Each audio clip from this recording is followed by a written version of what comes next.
कल्पना कीजिए एक ऐसे इंसान की जिसे पूरा समाज एक पवित्र सन्यासी मानता हो।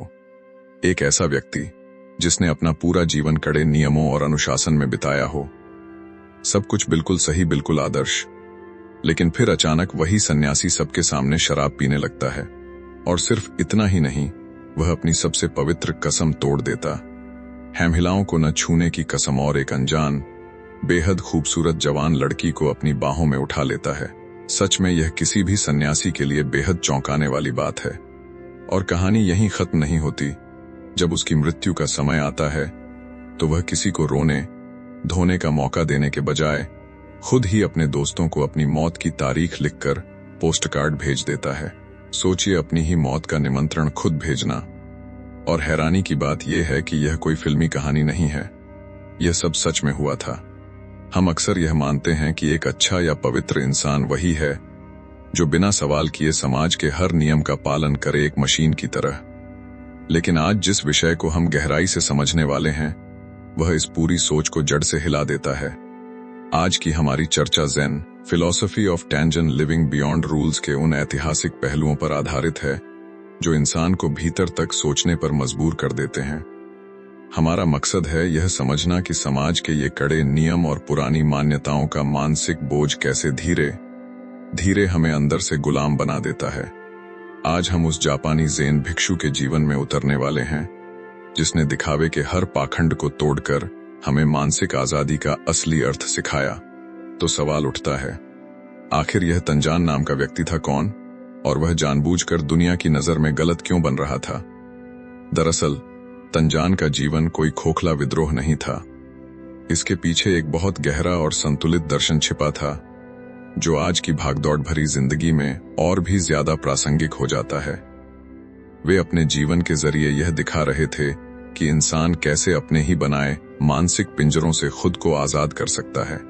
उनके लिए असली पवित्रता बाहरी कपड़ों, नियमों या दिखावे में नहीं थी, बल्कि मन की उस गहरी आजादी में थी जो किसी भी किताब या सामाजिक नियम से कहीं ऊपर होती है।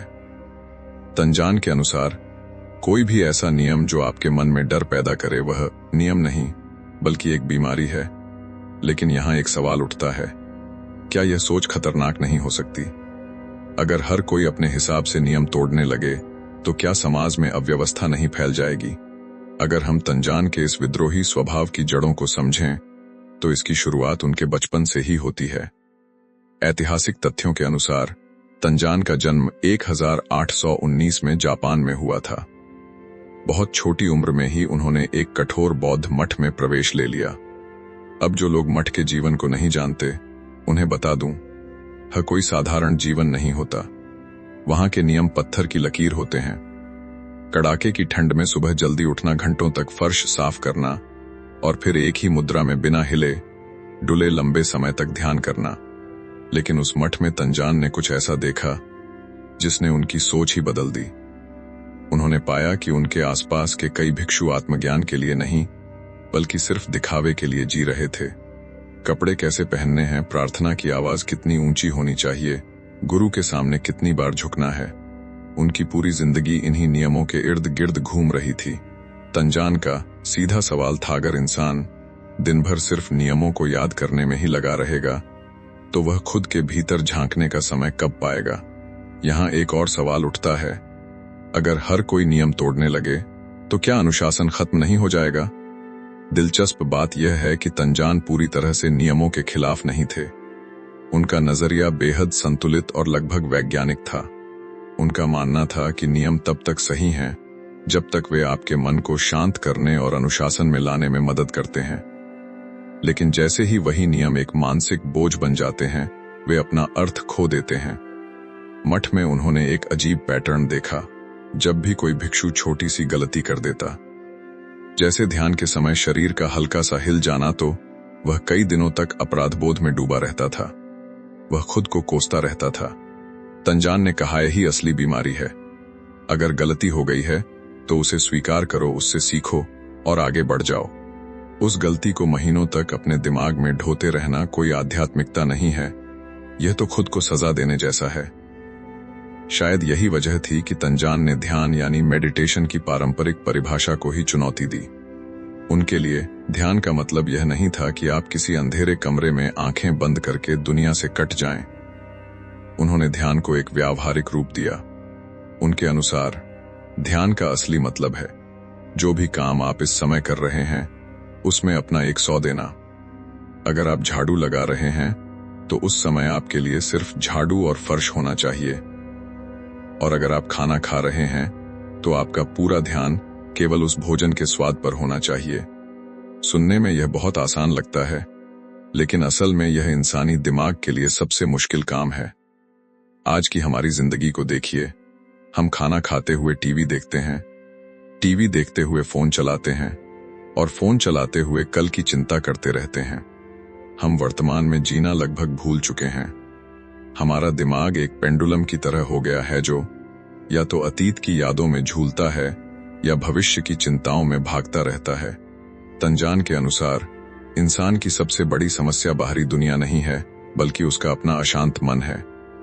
हमारा दिमाग एक टेप रिकॉर्डर की तरह बन गया है जो पुरानी घटनाओं और अपमान को बार बार दोहराता रहता है। जब तक हम अपने मन को वर्तमान में टिकाना नहीं सीखते, तब तक कोई भी आध्यात्मिक अभ्यास सफल नहीं हो सकता।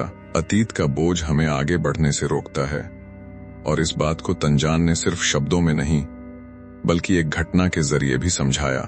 वही प्रसिद्ध कहानी कीचड़ वाली सड़क और उस लड़की की।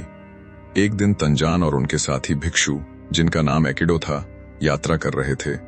मौसम बहुत खराब था, भारी बारिश हो रही थी और चारों तरफ कीचड़ फैला हुआ था। अब यहाँ एक महत्वपूर्ण नियम समझना जरूरी है। बौद्ध भिक्षुओं के लिए यह सख्त नियम था कि वे महिलाओं से किसी भी तरह का संपर्क नहीं रखेंगे, छूना तो बिल्कुल भी नहीं, क्योंकि इसे उनकी पवित्रता के खिलाफ माना जाता था। तो जब दोनों भिक्षु एक चौराहे पर पहुंचे तो उन्होंने देखा कि वहां एक बेहद सुंदर जवान लड़की खड़ी है। उसने रेशमी कपड़े पहने हुए थे और वह बेचारी कीचड़ पार नहीं कर पा रही थी। एकिडो, जो नियमों का बहुत पक्का था, उसने तुरंत अपने नियम को याद किया। उसने सिर झुका लिया, उस लड़की को अनदेखा किया और आगे बढ़ गया। लेकिन तंजान उन्होंने एक पल के लिए भी नहीं सोचा। उन्होंने क्या किया? वे सीधे उस लड़की के पास गए, उसे अपनी बाहों में उठाया, गहरे कीचड़ को पार किया और सुरक्षित जगह पर उतारकर बिना कुछ कहे अपनी राह पर आगे बढ़ गए। जरा सोचिए, उस समय एकिडो के मन में क्या चल रहा होगा। वह अंदर ही अंदर उबल रहा था। उसके दिमाग में जैसे ज्वालामुखी फट रहा था। एक सन्यासी ऐसा बड़ा नियम कैसे तोड़ सकता है? यहां एक गहरा सवाल उठता है, क्या सिर्फ शरीर से नियमों का पालन करना ही काफी है अगर आपका मन उसी चीज में उलझा रह जाए? एकिडो के साथ यही हुआ। दोनों कई घंटों तक साथ चलते रहे, लेकिन एकिडो न बारिश को महसूस कर पा रहा था, न जंगल की खूबसूरती देख पा रहा था। उसका पूरा ध्यान सिर्फ उसी घटना पर अटका हुआ था, और आखिरकार रात को उसका सब्र टूट गया। उसने तंजान से पूछ ही लिया, महिलाओं को छूना हमारे नियमों के खिलाफ है, फिर आपने उसे बाहों में क्यों उठाया? तब तंजान ने बहुत ही शांत भाव से जवाब दिया, मैंने तो उस लड़की को कई घंटे पहले ही कीचड़ के पास छोड़ दिया था, लेकिन तुम अब तक उसे अपने दिमाग में उठाकर घूम रहे हो। यही वह क्षण था जहां पूरा दर्शन एक वाक्य में साफ हो गया। तंजान ने जो किया वह उस पल की जरूरत थी। उन्होंने मदद की और बात वहीं खत्म कर दी। वे मानसिक रूप से एक आजाद परिंदे की तरह थे, लेकिन एकिडो, उसने शारीरिक रूप से नियम का पालन किया, लेकिन मानसिक रूप से वह उसी घटना का कैदी बन गया। यही तंजान का मुख्य सिद्धांत है। आपका शरीर क्या कर रहा है यह उतना महत्वपूर्ण नहीं है जितना यह कि आपका मन क्या कर रहा है। अगर बाहर से आप शांत दिख रहे हैं, लेकिन अंदर विचारों का तूफान चल रहा है, तो वह शांति सिर्फ एक दिखावा है। तंजान ने इसी मानसिक स्वतंत्रता को अपना अंतिम सत्य बनाया। उनका मानना था, शारीरिक दूरी का कोई अर्थ नहीं अगर मन अभी भी उसी चीज से जुड़ा हुआ है, और यही बेबाकी उनके सिखाने के तरीके में भी दिखाई देती थी। जब तंजान गुरु बने तो उनके पास छात्र भारी भरकम किताबें लेकर आते थे। वे जीवन और मृत्यु के बड़े बड़े सवाल पूछते थे। कोई पूछता, गुरुजी, जीवन का रहस्य क्या है? लेकिन तंजान कभी लंबे भाषण नहीं देते थे। वे बस इतना पूछते, क्या तुमने आज अपना बिस्तर ठीक किया है? अपनी चाय का बर्तन साफ करो। वे लोगों को वर्तमान में ले आते थे। उनका कहना था, जब आप लकड़ी काट रहे हों तो आपका पूरा ध्यान कुल्हाड़ी की आवाज पर होना चाहिए। उस समय रात के खाने के बारे में सोचना भी एक तरह की गलती है।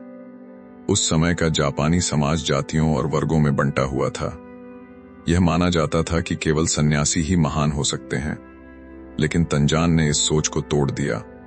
उन्होंने खुलेआम कहा, एक साधारण किसान जो खेत जोतते समय पूरी तरह वर्तमान में जी रहा है, वह उस भिक्षु से हजारों गुना महान है जिसका मन कहीं और भटक रहा है।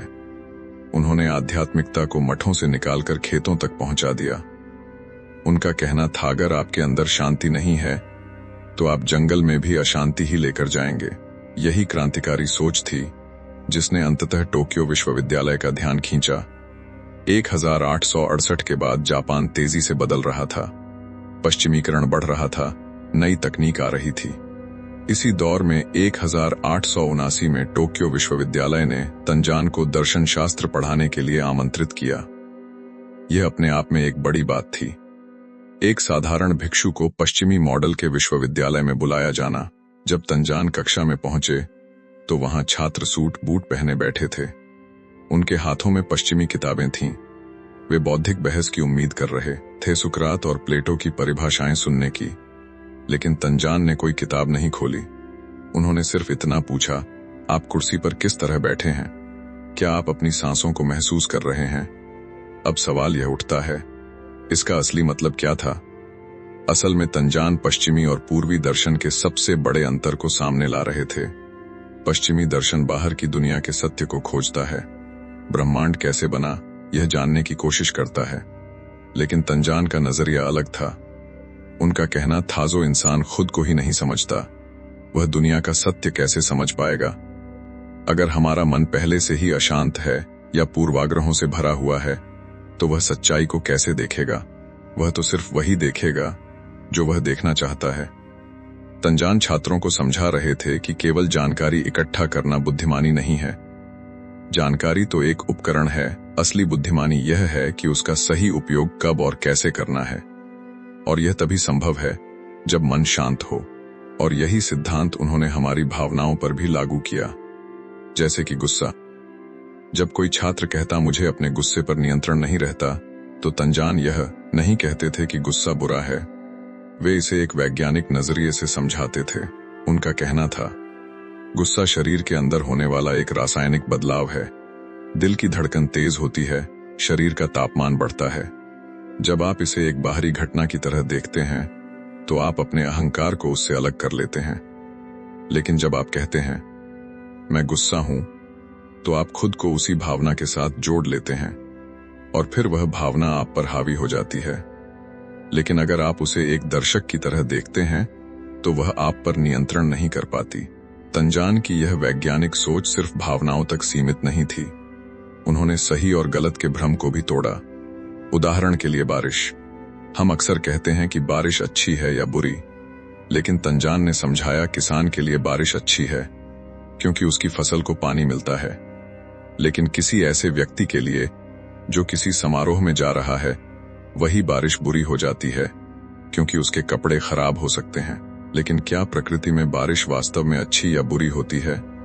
नहीं, वह सिर्फ पानी है। असल में इंसान ही अपनी सुविधा के अनुसार चीजों को अच्छा या बुरा का लेबल देता है। अगर हम इस सोच को अपनी जिंदगी में लागू करें तो हमारा नजरिया पूरी तरह बदल सकता है। हम दिन भर छोटी छोटी बातों पर शिकायत करते रहते हैं। मौसम खराब है, ट्रैफिक ज्यादा है, लेकिन हम यह भूल जाते हैं कि यह दुनिया हमारी सुविधा के हिसाब से नहीं बनी है। दुनिया बस अपने ही नियमों से चल रही है। और जब इंसान इस सच्चाई को समझ लेता है तो उसकी सारी शिकायतें धीरे धीरे खत्म होने लगती हैं। उसे यह एहसास हो जाता है कि वह इस विशाल ब्रह्मांड का सिर्फ एक छोटा सा हिस्सा है।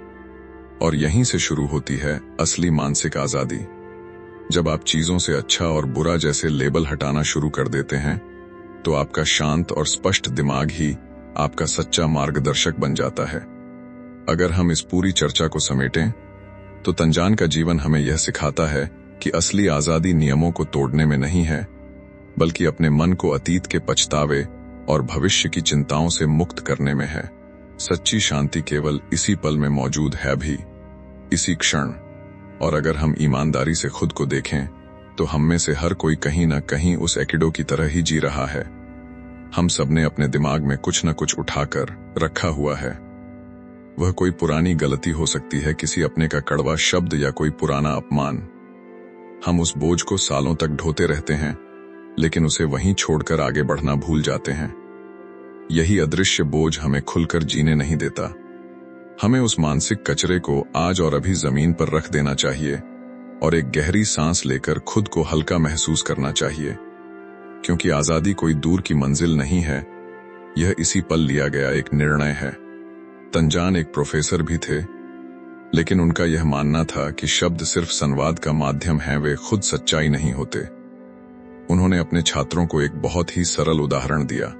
अगर किसी को प्यास लगी है तो कागज पर पानी लिख देने से या 100 बार पानी पानी बोलने से उसकी प्यास नहीं बुझेगी। प्यास बुझाने के लिए उसे वास्तव में पानी पीना ही पड़ेगा। अगर हम इस बात के पीछे का मनोविज्ञान समझें तो यह इंसान की एक गहरी कमजोरी को उजागर करता है। इंसान हमेशा सुरक्षित रास्ता चुनना चाहता है, वह जोखिम से बचना चाहता है। तंजान कहते थे कि दर्शन और धर्म की किताबें सिर्फ एक नक्शे की तरह होती हैं। समस्या तब होती है जब लोग उस नक्शे को ही असली शहर समझने लगते हैं। नक्शा आपको दिशा दिखा सकता है, लेकिन उसमें रहकर जिंदगी नहीं जी जा सकती। असल सड़कों पर चलने के लिए आपको खुद बाहर निकलना ही पड़ता है। तंजान एक प्रोफेसर होते हुए भी अपने छात्रों को इसी सुरक्षित खोल से बाहर निकालना चाहते थे। वे चाहते थे कि लोग जीवन के असली खुरदुरे अनुभव को महसूस करें। और जब कोई व्यक्ति शब्दों और किताबों की सीमाओं को समझ लेता है तो समाज के बनाए हुए कृत्रिम नियमों के प्रति उसका नजरिया भी बदल जाता है।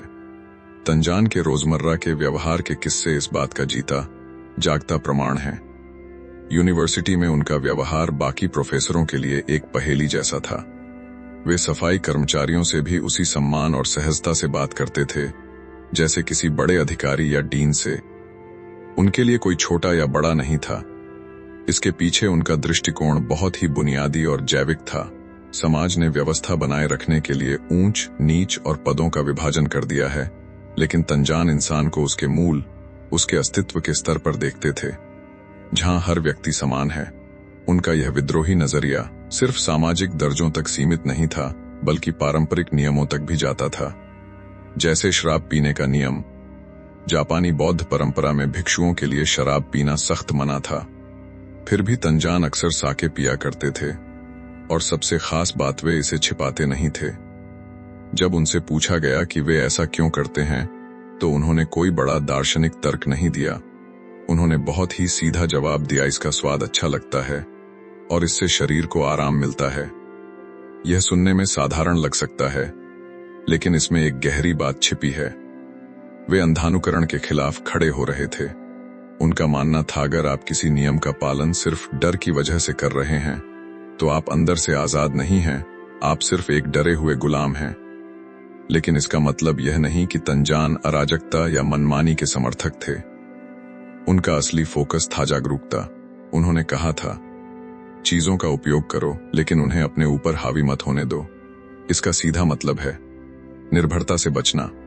तंजान साके पीते थे, लेकिन अगर किसी दिन उन्हें शराब न मिले तो वे बेचैन नहीं होते थे। उनका कहना था, गुस्सा शरीर के अंदर होने वाला एक रासायनिक बदलाव है। दिल की धड़कन तेज होती है, शरीर का तापमान बढ़ता है। जब आप इसे एक बाहरी घटना की तरह देखते हैं तो आप अपने अहंकार को उससे अलग कर लेते हैं। लेकिन जब आप कहते हैं मैं गुस्सा हूं, तो आप खुद को उसी भावना के साथ जोड़ लेते हैं और फिर वह भावना आप पर हावी हो जाती है। लेकिन अगर आप उसे एक दर्शक की तरह देखते हैं तो वह आप पर नियंत्रण नहीं कर पाती। तंजान की यह वैज्ञानिक सोच सिर्फ भावनाओं तक सीमित नहीं थी। उन्होंने सही और गलत के भ्रम को भी तोड़ा। उदाहरण के लिए बारिश। हम अक्सर कहते हैं कि बारिश अच्छी है या बुरी, लेकिन तंजान ने समझाया किसान के लिए बारिश अच्छी है क्योंकि उसकी फसल को पानी मिलता है। लेकिन किसी ऐसे व्यक्ति के लिए जो किसी समारोह में जा रहा है, वही बारिश बुरी हो जाती है क्योंकि उसके कपड़े खराब हो सकते हैं। लेकिन क्या प्रकृति में बारिश वास्तव में अच्छी या बुरी होती है? नहीं, वह सिर्फ पानी है। असल में इंसान ही अपनी सुविधा के अनुसार चीजों को अच्छा या बुरा का लेबल देता है। अगर हम इस सोच को अपनी जिंदगी में लागू करें तो हमारा नजरिया पूरी तरह बदल सकता है। हम दिन भर छोटी छोटी बातों पर शिकायत करते रहते हैं। मौसम खराब है, ट्रैफिक ज्यादा है, लेकिन हम यह भूल जाते हैं कि यह दुनिया हमारी सुविधा के हिसाब से नहीं बनी है। दुनिया बस अपने ही नियमों से चल रही है, और जब इंसान इस सच्चाई को समझ लेता है तो उसकी सारी शिकायतें धीरे धीरे खत्म होने लगती हैं। उसे यह एहसास हो जाता है कि वह इस विशाल ब्रह्मांड का सिर्फ एक छोटा सा हिस्सा है, और यहीं से शुरू होती है असली मानसिक आजादी। जब आप चीजों से अच्छा और बुरा जैसे लेबल हटाना शुरू कर देते हैं तो आपका शांत और स्पष्ट दिमाग ही आपका सच्चा मार्गदर्शक बन जाता है। अगर हम इस पूरी चर्चा को समेटें तो तंजान का जीवन हमें यह सिखाता है कि असली आजादी नियमों को तोड़ने में नहीं है, बल्कि अपने मन को अतीत के पछतावे और भविष्य की चिंताओं से मुक्त करने में है। सच्ची शांति केवल इसी पल में मौजूद है, भी इसी क्षण। और अगर हम ईमानदारी से खुद को देखें तो हम में से हर कोई कहीं ना कहीं उस एकिडो की तरह ही जी रहा है। हम सबने अपने दिमाग में कुछ न कुछ उठाकर रखा हुआ है। वह कोई पुरानी गलती हो सकती है, किसी अपने का कड़वा शब्द या कोई पुराना अपमान। हम उस बोझ को सालों तक ढोते रहते हैं, लेकिन उसे वहीं छोड़कर आगे बढ़ना भूल जाते हैं। यही अदृश्य बोझ हमें खुलकर जीने नहीं देता।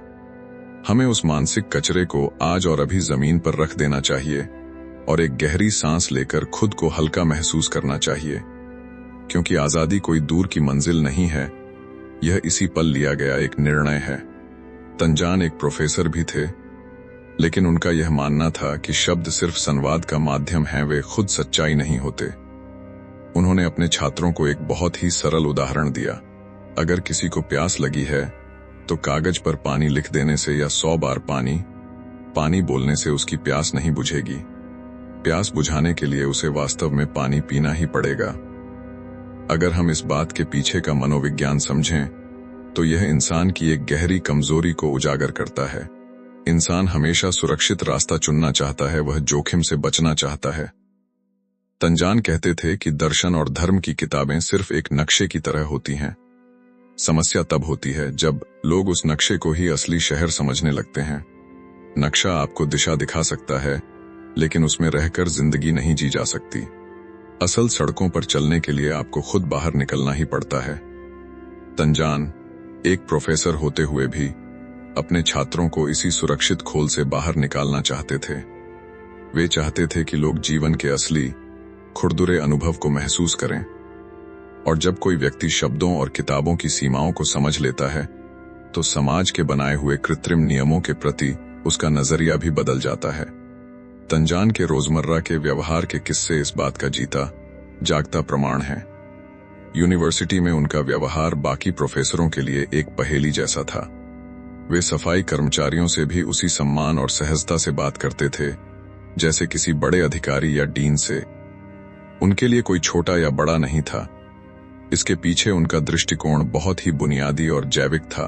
समाज ने व्यवस्था बनाए रखने के लिए ऊंच नीच और पदों का विभाजन कर दिया है, लेकिन तंजान इंसान को उसके मूल, उसके अस्तित्व के स्तर पर देखते थे, जहां हर व्यक्ति समान है।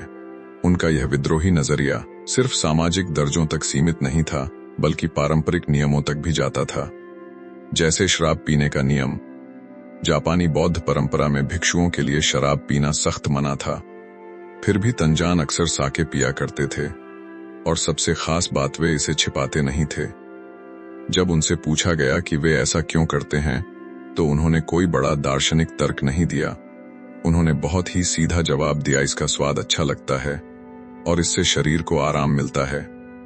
यह सुनने में साधारण लग सकता है, लेकिन इसमें एक गहरी बात छिपी है। वे अंधानुकरण के खिलाफ खड़े हो रहे थे। उनका मानना था, अगर आप किसी नियम का पालन सिर्फ डर की वजह से कर रहे हैं तो आप अंदर से आजाद नहीं हैं, आप सिर्फ एक डरे हुए गुलाम हैं। लेकिन इसका मतलब यह नहीं कि तंजान अराजकता या मनमानी के समर्थक थे।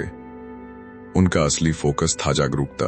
उन्होंने कहा था, चीजों का उपयोग करो लेकिन उन्हें अपने ऊपर हावी मत होने दो। इसका सीधा मतलब है निर्भरता से बचना। तंजान साके पीते थे, लेकिन अगर किसी दिन उन्हें शराब न मिले तो वे बेचैन नहीं होते थे। जिस तरह दिन भर की मेहनत के बाद शरीर को नींद की जरूरत होती है, उसी तरह एक लंबे जीवन के बाद मृत्यु भी एक गहरी विश्राम की अवस्था है। जिस इंसान ने जीवन के हर पल को पूरी तरह जिया हो, उसके मन में कल के लिए कोई अधूरी इच्छा बचती ही नहीं। पोस्टकार्ड लिखने के बाद वे शांत होकर ध्यान की मुद्रा में बैठे और बिना किसी बेचैनी के, जैसे एक दीपक धीरे धीरे बुझता है, वैसे ही उन्होंने अपनी अंतिम सांस ली। यह सब सुनकर ऐसा लगता है जैसे जीवन और मृत्यु के बीच जो डर की दीवार हमने खड़ी कर रखी है, तंजान ने उसे एक सहज मुस्कान के साथ गिरा दिया। अगर हम उनके पूरे जीवन और उनकी विरासत को समझें, तो उन्होंने धर्म और आध्यात्मिकता की परिभाषा ही बदल दी। उन्होंने इसे मंदिरों और मठों की दीवारों से बाहर निकालकर आम इंसान की रोजमर्रा की जिंदगी में उतार दिया, उसकी रसोई में, उसके काम में, उसकी दिनचर्या में। और भावनाओं के प्रति उनका नजरिया आज के समय की मानसिक समस्याओं के लिए एक गहरा समाधान दे सकता है। वे कहते थे, हमारी भावनाएं, चाहे खुशी हो, गुस्सा हो, दुख हो या ईर्ष्या, वे आसमान में आते जाते बादलों की तरह हैं। इंसान की सबसे बड़ी गलती यह है कि वह इन बादलों को पकड़कर रोकना चाहता है, जो कि असंभव है। अगर आप सिर्फ एक दर्शक बनकर इन्हें आते जाते देखें, तो आप पाएंगे कि इन सब के पीछे जो आकाश है, वह हमेशा शांत और स्थिर रहता है। तंजान ने खुद को भी कभी बहुत गंभीरता से नहीं लिया। वे जानते थे कि खुद पर हंसने की क्षमता ही अहंकार को कम करने का सबसे आसान तरीका है। उनके अनुसार चमत्कार का मतलब हवा में उड़ना या पानी पर चलना नहीं है। असल चमत्कार यह है कि आप इस धरती पर चल पा रहे हैं, खुली हवा में सांस ले पा रहे हैं और सोचने समझने की क्षमता रखते हैं।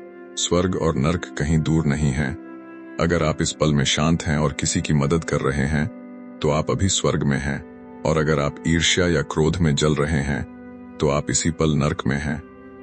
उनकी एक बहुत गहरी बात थी, गुरु सिर्फ एक उंगली की तरह होता है जो चांद की ओर इशारा करती है। लेकिन अक्सर लोग उस उंगली को ही पकड़कर बैठ जाते हैं और चांद को देखना भूल जाते हैं। हर इंसान को अपना सत्य खुद खोजना पड़ता है, और यह बात आज के इस टेक्नोलॉजिकल युग में और भी ज्यादा महत्वपूर्ण हो जाती है। हमारे पास कितनी भी नई तकनीक और साधन आ जाएं, लेकिन इंसान का मूल स्वभाव और उसकी मानसिक जरूरतें नहीं बदलती। बाहरी तरक्की तब तक अधूरी है जब तक भीतर वह शांत पानी जैसी स्थिरता न हो। अगर अंदर बेचैनी है, तो बाहर की कोई भी सुविधा आपको सुकून नहीं दे सकती। और इस पूरे विचार के बाद एक बहुत गहरा सवाल सामने आता है। हम सब हर दिन अपने भविष्य को सुरक्षित करने में, योजनाएं बनाने में और कल की तैयारी में इतने व्यस्त हैं कि आज को जीना भूल जाते हैं। तो सोचिए, अगर आज ही आपको अपने जीवन का वह आखिरी पोस्टकार्ड लिखना पड़े जैसा तंजान ने लिखा था, तो क्या आप पूरे सुकून और बिना किसी पछतावे के यह लिख पाएंगे कि आपने हर पल को पूरी जागरूकता के साथ जिया है, या फिर उस पोस्टकार्ड पर अधूरी इच्छाओं और टाले गए कामों की एक लंबी सूची होगी? यही वह सवाल है जो हमें अंदर तक झकझोर देता है।